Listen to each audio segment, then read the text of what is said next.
ესე იგი, მე არ ვიცი, ხალხი ფსიქიკიდან და ჭკუიდან არის გადასული.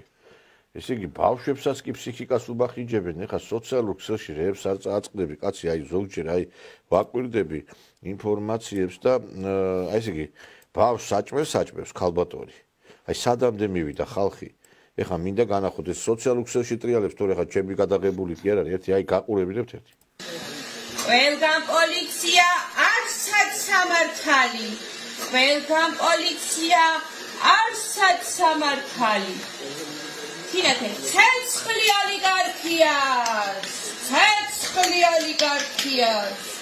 ეხლა ეს ხალხი ნორმალურია. არა, ნორმალურია. თან რო გადაიღო და თან დადო ეს მერე იმაში. არა, არ არიან ნორმალურები. ესე იგი, საც პატარა ბავშვი ფსიქიკას ubახიჯებს. ბავშვს საჭმელს აჭმევს და ცეცხლი ოლიგარქიას და ესე იგი, ის ბავშვი შეიძლება ტრავმა მიიღოს, რამე არ დაემართოს იმ საწოდაობაში, კაცო.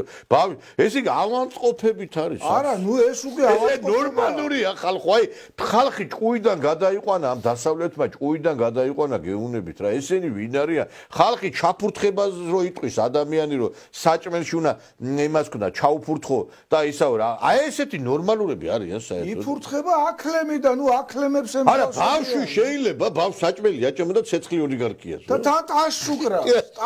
არა ნორმალურ გიჟების ხელში ვართ. მე ვერ გავიგე, დღეს საქართველოში ცხოვრება არის საშიში. აი გეუნებით ეს დღეს საქართველოში ცხოვრება უდრის სადღაც აი ბრძოლის ველზე რო იყო. ამდენ გიჟ გადარეულში რო იქნები, კაცო, ხო ისა. მე ესე ნათქვამია გურიაში იტყოდნენ ერთ ისა სოფელშიო ერთი სულელიო ყველას უნდა ყავდესო და ეს სოფელში ერთი სულელი კი არა ამდენი სულეს რა იტას ხალხო ერთი კი არა 1000ობით სულელი ყავს ქვეყანაში 1000ობით. ბატონო ნიკო, გაგიჟდები.